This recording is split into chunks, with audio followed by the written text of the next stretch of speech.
ನಮಸ್ಕಾರ, ಮುನಿಮಾರ್ಗ ಯೂಟ್ಯೂಬ್ ಚಾನಲ್ಗೆ ಸ್ವಾಗತ. ಮತ್ತೊಂದು ವಿಡಿಯೋದೊಂದಿಗೆ ಇವತ್ತು ಬಂದಿದ್ದೀನಿ. ಇನ್ನೂ ಯಾರು ನನ್ನ ಚಾನಲ್ ಸಬ್ಸ್ಕ್ರೈಬ್ ಆಗಿಲ್ಲ ಅಂದ್ರೆ ದಯವಿಟ್ಟು ಸಬ್ಸ್ಕ್ರೈಬ್ ಆಗಿ ಅಂತ ಕೇಳ್ಕೊಂತ ಈ ವಿಡಿಯೋ ಮಾಡ್ತಾ ಇದ್ದೀನಿ. ಇವತ್ತು ಮೂರು ಬೇಸ್ ಒಂದು ಇಂಟ್ರೆಸ್ಟಿಂಗ್ ಶಿಪ್ ಬಿಲ್ಡಿಂಗ್ ಕಂಪ್ನೀಸ್ ಬಗ್ಗೆ ಒಂದು ಅನಲೈಸ್ ಮಾಡೋಣ ಅಂತ. ಇದು ಕಳೆದ ಒಂದು ತಿಂಗಳಲ್ಲಿ ಬಹಳ ಒಂದು ಏರಿಕೆ ಅಂತೂ ಕಂಡಿದೆ. ಅದರಲ್ಲೂ ಕೊಚಿನ್ ಶಿಪ್ ಯಾರ್ಡ್ ನಾನು ಏನು ತಗೊಂಡಿದ್ದೀನಿ, 3 ತಗೊಂಡಿರೋ ಸ್ಟಾಕ್ ಇದರಲ್ಲಿ. Actually Mazagon dock ship builders, Cochin ship yard ಮತ್ತೆ ಗಾರ್ಡನ್ ಶಿಪ್ ಬಿಲ್ಡರ್ಸ್, ಈ ಮೂರು ಬಹಳ ಟ್ರೆಂಡ್ ಅಲ್ಲಿ ಇರುವಂತ ಸ್ಟಾಕ್. ಅದರಲ್ಲೂ ಕೊಚಿನ್ ಶಿಪ್ ಯಾರ್ಡ್ ಹೇಳ್ದಂಗೆ ಒಂದು ತಿಂಗಳಲ್ಲೇ ಕಡಿಮೆ ಅವಧಿಯಲ್ಲೇ 40-45% ಅಂತೂ ಕೊಟ್ಟಿದೆ return. So Mazagon basically 64,000 crores company.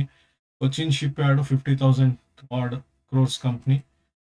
ಇದು ಗಾರ್ಡನ್ ರೀಚ್ ತುಂಬಾ ಕಡಿಮೆ. ಇದರಲ್ಲಿ ಮ್ಯಾಸ್ಗಾನ್ ಹೈಯೆಸ್ಟ್, ನೆಕ್ಸ್ಟ್ ಹೈಯೆಸ್ಟ್ ಬಂದ್ಬಿಟ್ಟು ಕೊಚಿನ್ ಶಿಪ್ ಯಾರ್ಡ್ ಆಗುತ್ತೆ. ಸ್ಟಾಕ್ ಪಿ ಬಂದ್ಬಿಟ್ಟು ಇದೆರಡು ಒಂದೇ ಸೆಕ್ಟರ್ ಅಲ್ಲಿ ಶಿಪ್ ಬಿಲ್ಡಿಂಗ್ ಅಂತ ತಗೊಂಡು ಇಲ್ಲಿ ನೋಡ್ಬೋದು.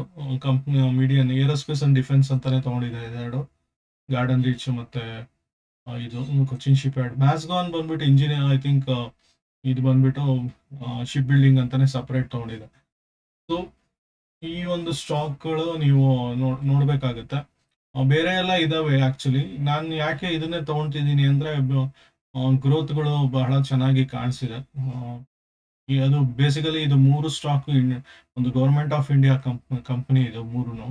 ಹಾಗಾಗಿ ನೋಡ್ಬೋದು. ಕೊಚಿನ್ ಶಿಪ್ ಯಾರ್ಡ್ ಅಲ್ಲಿ ನೋಡ್ಬೋದು ನೀವೇ. ಬಹಳ ಅನಲೈಸ್ ಮಾಡಿದ್ರೆ ಬುಕ್ ಆರ್ಡರ್ ಬುಕ್ ಏನಿದೆ ಇದ್ರದ್ದು, ತುಂಬಾ ದೊಡ್ಡ ಮೊತ್ತದ ಒಂದು ಬುಕ್ ಆರ್ಡರ್ ಅಂತೂ ಇದೆ ಇಲ್ಲಿ. ಆಲ್ಮೋಸ್ಟ್ ಪೈಪ್ಲೈನ್ ಅಲ್ಲಿ ಇದ್ದಿದ್ದು 9,000 ಕ್ರೋರ್ಸ್ ತನಕ ಇದ್ದಿದ್ದು. ಈಗಂತೂ 21,000 16,000 ಈ ತರ ಕ್ರೋರ್ಸ್ ಗಟ್ಲೆ ಕೊಚಿನ್ ಶಿಪ್ ಯಾರ್ಡ್ ಅಲ್ಲಿ ಆರ್ಡರ್ ಬುಕ್ ಅಲ್ಲಂತೂ ಇದೆ. ಇದರಲ್ಲೂ ಸ್ವಲ್ಪ ಕಮ್ಮಿನೇ ಅಂತ ಹೇಳ್ಬೋದು. ಬಟ್ ಇದರಲ್ಲೂ ಸಹಿತ ದೊಡ್ಡ ಮೊತ್ತದ ಎಕ್ಸ್ಪಾನ್ಷನ್ ಅಂತೂ ಇದೆ ಮ್ಯಾಸ್ಗಾನ್ ಅಲ್ಲಿ. ಬಟ್ ಗಾರ್ಡನ್ ರೀಚ್ ಅಲ್ಲಿ ತುಂಬಾ ಕಡಿಮೆ ಇದು. ಸೊ ಓವರ್ ಆಲ್ ಅಲ್ಲಿ ಇರೋದು ಹಂಗೆ. ಸ್ಟಾಕ್ ಪಿ ಇದು ಮತ್ತೆ ಪೆಗ್ ಎಲ್ಲ ನೋಡಿದ್ರೆ ಇದು ಸ್ವಲ್ಪ ಚೂರ್ ಜಾಸ್ತಿ ಅನ್ಸುತ್ತೆ ಮ್ಯಾಸ್ಗಾನ್. ಕೊಚಿನ್ ಶಿಪ್ ಯಾರ್ಡ್ ತುಂಬಾ ಜಾಸ್ತಿ ಅನ್ಸುತ್ತೆ ರೇಟ್ ನೋಡಿದ್ರೆ. ಗಾರ್ಡನ್ ರೀಚ್ ಸ್ವಲ್ಪ ಇರೋದ್ರಲ್ಲಿ ಕಡಿಮೆ ಅಂತ ಅನ್ಸುತ್ತೆ. ಪೆಗ್ ಎಲ್ಲ ತುಂಬಾ ಕಡಿಮೆ ಇದೆ ಇದ್ರದ್ದು. ROE ಮ್ಯಾಸ್ಗಾನ್ ಮತ್ತೆ ಗಾರ್ಡನ್ ನೋಡಿದ್ರೆ 5 years ಅಲ್ಲಿ ತುಂಬಾ ರಿಟರ್ನ್ ಕೊಟ್ಬಿಟ್ಟಿದೆ ಆಲ್ರೆಡಿ. 17.5, 21%, ಇದು ಮ್ಯಾಸ್ಗಾನ್ ಅಲ್ಲಿ. ಕೊಚಿನ್ ಶಿಪ್ ಯಾರ್ಡ್ ಅಲ್ಲಿ ನೋಡಿದ್ರೆ ಬರೀ 14.2 ಕೊಟ್ಟಿರುವಂತದ್ದು. ಈ ವರ್ಷ ಇದು ಕೊಟ್ಟಿರುವಂತದ್ದು 17.2 ಕೊಚಿನ್ ಅಲ್ಲಿ. ಇದರಲ್ಲಿ 23% ಆಲ್ರೆಡಿ ಕೊಟ್ಟಾಗಿದೆ, ಇದರಲ್ಲಿ 28%. ಸೊ ಇದೆಲ್ಲ ನೋಡಿದ್ರೆ ಎಕ್ಸ್ಪ್ಯಾನ್ಷನ್ಗೆ ಕೊಚ್ಚಿನ್ ಅಲ್ಲಿ ತುಂಬಾ ನಮ್ಗೆ ಸಾಧ್ಯತೆ ಅಂತೂ ಖಂಡಿತ ಇದೆ ಅಂತ ಹೇಳ್ಬೋದು. ಸದ್ಯಕ್ಕೆ ಈಗ 1,250 ಒಂದ್ ತಿಂಗಳದಿಂದ ಹೋಗ್ತಾ ಇದ್ದಿದ್ದು, ಇವಾಗ 2,034 ರೀಚ್ ಆಗಿ 1,913ಕ್ಕೆ ಬಂದಿತ್ತಿದೆ. ಕಡಿಮೆ ಆಗುತ್ತೆ ಅಂತ ಕಾಯ್ತಾ ಕೂತ್ರೆ ಈ ಸ್ಟಾಕ್ ಖಂಡಿತ ಸಾಧ್ಯತೆ ಕಡಿಮೆ ಅಂತೂ ಇರುತ್ತೆ. ಇನ್ ಕೇಸ್ ತುಂಬಾ ಕಡಿಮೆ ಬಂತು ಅಂದ್ರೆ 1750 ಈ ರೇಂಜ್ ಎಲ್ಲ ಬೈ ಮಾಡೋದು ತುಂಬಾ ಇರುತ್ತೆ. ನೋಡ್ಬೋದು ನೀವು. ಇಲ್ಲ ಈಗಾಗಲೇ ಪ್ರೈಸ್ ಮತ್ತೆ ವರ್ಸಸ್ ಆಫ್ 50 DMA 200 DMA ಎಲ್ಲ ಬಹಳ ದೂರ ಇದೆ. ಇಲ್ಲಿ ಹತ್ರ ಬಂದಿತ್ತು, ಹತ್ರ ಇದರಲ್ಲಿ ಹೇಳ್ದಂಗೆ ನಾನು ಇದು ಕೊಚಿನ್ ಶಿಪ್ ಯಾರ್ಡ್ 1,200 ಇಲ್ಲೆಲ್ಲ ಬಂದಿದ್ದಾಗ ಕಡಿಮೆನೇ ಇದ್ದಿದ್ದು ಆಕ್ಚುಲಿ. ಸೊ ಇಲ್ಲಿಂದ ತಗೊಂಡಿದ್ರು ನಿಮ್ದು ಆಲ್ಮೋಸ್ಟ್ 50% ರೈಸ್ ಅಂತೂ ಆಗಿದೆ ಇಲ್ಲಿಗೆ. ಮ್ಯಾಸ್ಗಾನ್ ಆಲ್ರೆಡಿ ಇಲ್ಲಿ ಕಡಿಮೆ ಬಂದಿದ್ದು, ಸೇಮ್ ಹೆಚ್ಚು ಕಡಿಮೆ ಅದು ಅವತ್ತು ಮಾರ್ಕೆಟ್ ಫಾಲ್ ಆಗಿತ್ತು. ಇಲ್ಲಿ ನೋಡಿ 50 DMA ಗಿಂತ ಕೆಳಗೆ ಬಂದಿತ್ತು, ಅಲ್ಲಿಂದ ಡಬಲ್ ಆಗಿದೆ. ಆಲ್ಮೋಸ್ಟ್ 2,000 ಇಂದ 3,200, 50% ಗಿಂತ ಜಾಸ್ತಿ ಗ್ರೋ ಅಂತ ಆಗಿದೆ. ಸೊ ನೀವು ನೋಡ್ಕೊಬೇಕು, ಇನ್ ಕೇಸ್ ಏನಾದ್ರೂ ಕಮ್ಮಿ ಆಗ್ತಿದೆ ಅಂದ್ರೆ ಹತ್ರ 40 DMA 50 DMA ಹತ್ರ ಬಂದಿದ್ಯಾ ಅಂತ ನೋಡ್ಬಿಟ್ಟು ಅಲ್ಲಿ ಬೈ ಮಾಡಿದ್ರೆ ನಿಮ್ಮ ಸ್ಟಾಕ್ ಖಂಡಿತವಾಗ್ಲೂ ಅಲ್ಲಿಂದ ಮೇಲಂತೂ ಏರೇ ಇರುತ್ತೆ. ಸೊ ಇರೋದ್ರಲ್ಲಿ ಈಗ ಕೊಚಿನ್ ಶಿಪ್ ಯಾರ್ಡ್ ಬಹಳ ಟ್ರೆಂಡಿಂಗ್ ಅಲ್ಲಿ ಇದೆ, ಒಳ್ಳೆ ರಿಸಲ್ಟ್ ಕೂಡ ಬಂದಿದೆ. ಮ್ಯಾಸ್ಗಾನ್ ಎಟ್ಟು ಕಮ್ ಅಂತ ಅನ್ಕೊಂಡಿದೀನಿ, ಮೀನ್ಸ್ ಬಂದಿಲ್ಲ. ಇಲ್ಲಿ ನೋಡ್ತಿದ್ದೀನಿ, ಇಲ್ಲಿ ಸ್ಕ್ರೀನರ್ ಅಲ್ಲಿ ಬರ್ಬೇಕಾಗಿದೆ. ಸೊ ಇವ್ರದ್ದು ಸ್ವಲ್ಪ ಚೆನ್ನಾಗಿ ಇರುತ್ತೆ ಅಂತ ಅನ್ಕೊಂಡಿದೀನಿ. ಸೊ ಬೇಸಿಕಲಿ ಮ್ಯಾಸ್ಗಾನ್ ಗಿಂತ ಕೊಚಿನ್ ಶಿಪ್ ಯಾರ್ಡ್ ಬೆಸ್ಟ್ ಪರ್ಫಾರ್ಮಿಂಗು. ಅದು first will be my priority ಅಂತ ಹೇಳಿದ್ರೆ ಕೊಚಿನ್ ಶಿಪ್ ಯಾರ್ಡ್, ನೆಕ್ಸ್ಟ್ ಮ್ಯಾಸ್ಗಾನ್ ಆಗಿರುತ್ತೆ, ಗಾರ್ಡನ್ ರೀಚ್ ಥರ್ಡ್ ಒನ್ ಆಗಿರುತ್ತೆ ಇರೋದ್ರಲ್ಲಿ.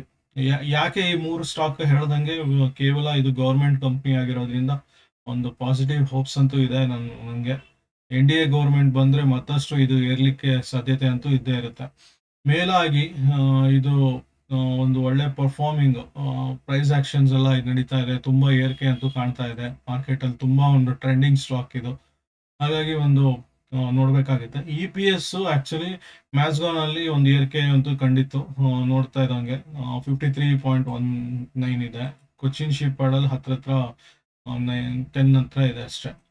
ಇವನ್ ಗಾರ್ಡನ್ ರೀಚು 9.73 ಸಮಥಿಂಗ್ ಅನ್ಸುತ್ತೆ, 9.74. ಸೊ ಹಾಗಾಗಿ ಕೊಚಿನ್ ಶಿಪ್ ಯಾರ್ಡ್ ಇನ್ನೂ ಏರಿಕೆ ಸಾಧ್ಯತೆ ಇದೆ. ಬುಕ್ ಆರ್ಡರ್ ಇದೆಲ್ಲ ನೋಡಿದ್ರೆ ವ್ಯಾಲ್ಯೂಯೇಷನ್ ಪರ್ಸ್ಪೆಕ್ಟಿವ್ ಅಲ್ಲಿ ಕೊಚಿನ್ ಶಿಪ್ ಯಾರ್ಡ್ ಮತ್ತಷ್ಟು ಏರಿಕೆ ಆಗುತ್ತೆ. ನೆಕ್ಸ್ಟ್ ಇದಕ್ಕೆ ವ್ಯಾಲ್ಯೂಯೇಷನ್ ಸ್ವಲ್ಪ ಇದು ಕಮ್ಮಿ ಅನ್ಸುತ್ತೆ. ಪೆಗ್ಗೆಲ್ಲ ನೋಡಿದ್ರೆ ಇದು very high, already over valued. Garden reach under valued ಅಂತಾನೆ ಆಗುತ್ತೆ. ಸೊ ಅಂಡರ್ ವ್ಯಾಲ್ಯೂಡ್ ಯಾವಾಗ ಅನ್ಸುತ್ತೆ ಅಂದ್ರೆ ಒಂದು ಅಲ್ಲಿ ಪರ್ಫಾರ್ಮೆನ್ಸ್ ಕೂಡ ನೋಡ್ಬೇಕಾಗುತ್ತೆ, ಬುಕ್ ಆರ್ಡರ್ ಎಲ್ಲ ನೋಡ್ಬೇಕಾಗುತ್ತೆ, ಬುಕ್ ವ್ಯಾಲ್ಯೂಗಳು ನೋಡ್ಬೇಕಾಗುತ್ತೆ. ಬುಕ್ ವ್ಯಾಲ್ಯೂ ನೋಡಿದ್ರೆ ಇಲ್ಲಿ 237 rupees ಇದು, ಅದೇ 10 EPS, ಅದಕ್ಕೆ ಹೇಳಿದ್ದು ಹೆಚ್ಚು ಕಡಿಮೆ ಅಷ್ಟೇ ನಡೀತಾ ಇದೆ. ಇದು ಆಲ್ಮೋಸ್ಟ್ 10 EPS, ಇದು 10 EPS. ಇದು ಸ್ವಲ್ಪ ಜಾಸ್ತಿ ಇರೋದ್ರಿಂದ ಇದು ತುಂಬಾ ಓವರ್ ವ್ಯಾಲ್ಯೂಡೇ ಆಯ್ತು ಇದಕ್ಕೆ ಕಂಪೇರ್ ಮಾಡಿದ್ರೆ. ಸಾರಿ. ಸೊ ಇನ್ ಕೇಸ್ ಏನಾದ್ರು ಇನ್ವೆಸ್ಟ್ ಮಾಡೋರು ಈಕ್ವಲಿ ಅಂತೂ ಮಾಡ್ಲಿಕ್ಕೆ ಆಗೋದು ಬೇಡ. Highest priority Cochin ship yard ಕೊಡಿ. ನಾನೇನಾದ್ರೂ ಇನ್ವೆಸ್ಟ್ ಮಾಡೋದಾದ್ರೆ 50-20 ಕೊಚಿನ್ ಶಿಪ್ ಯಾರ್ಡ್ ಅಲ್ಲಿ ಹಾಕ್ತೀನಿ 50%, ಮ್ಯಾಸ್ಗಾನ್ ಅಲ್ಲಿ ಒಂದು 25%, ಗಾರ್ಡನ್ ರೀಚ್ 25%. ಸೊ ಇದು ಒಂದು ನನ್ನ ಒಂದು ಸ್ಟ್ರಾಟಜಿ ಇರುತ್ತೆ ನಾನೇನಾದ್ರು ಇನ್ವೆಸ್ಟ್ ಮಾಡಿದ್ರೆ. ಮತ್ತೆ ಇದು ನನ್ನ ರೆಕಮೆಂಡೇಶನ್ ಅಲ್ಲ, ಡಿಸ್ಕ್ಲೈಮರ್ ಪಾರ್ಟ್ ನಾನು ಹೇಳಲೇಬೇಕಾಗುತ್ತೆ. ಇದು ಸೇಬಿ ಸರ್ಟಿಫೈಡ್ ಪರ್ಸನ್ ಅಲ್ಲ ನಾನು. ಸೊ ನೀವೇನಾದ್ರೂ ಇನ್ವೆಸ್ಟ್ಮೆಂಟ್ ಈ ಸ್ಟಾಕ್ಗಳು ಅಥವಾ ಯಾವುದೇ ಸ್ಟಾಕ್ಗಳ ಮೇಲೆ ಮಾಡಬೇಕಾದ್ರೆ ನೀವು ನಿಮ್ಮ ಫೈನಾನ್ಷಿಯಲ್ ಅಡ್ವೈಸರ್, ಆರ್ಥಿಕ ಸಲಹೆಗಾರರು ಯಾರಿದ್ದಾರೆ ಅವ್ರನ್ನ ಕೇಳಿಬಿಟ್ಟು ಅವ್ರನ್ನ ಮಾಹಿತಿ ಪಡೆದು ಅಲ್ಲಿ ಇನ್ವೆಸ್ಟ್ ಮಾಡಬೇಕಾಗತ್ತೆ. ಬೇಸಿಕಲಿ ಅದೊಂದು ನೋಡ್ಬೇಕಾಗತ್ತೆ. ನನಗೆ ಈ 3 ಸ್ಟಾಕ್ ಇನ್ವೆಸ್ಟ್ ಮಾಡ್ಲಿಕ್ಕೆ ಕಷ್ಟ ಅಂದ್ರೆ ಅಟ್ಲೀಸ್ಟ್ 2 ಮಾಡ್ತೀನಿ ಅಂದ್ರೆ ಕೊಚಿನ್ಗೆ ನೀವು 60% ಇದು ಮಾಡಿ, ಮ್ಯಾಸ್ಗಾನ್ಗೆ 40% ಈ ತರ ಇಡ್ಬೇಕಾಗತ್ತೆ, ಅಥವಾ ಅಂತ 66-33 ಇಟ್ಟರು ಓಕೆ ಅನ್ಸುತ್ತೆ. ಸೊ ಈ ತರ ಒಂದು ಸ್ಟ್ರಾಟಜಿ ನೀವು ಇಟ್ಕೊಂಡು ಮಾಡ್ಬೇಕಾಗತ್ತೆ.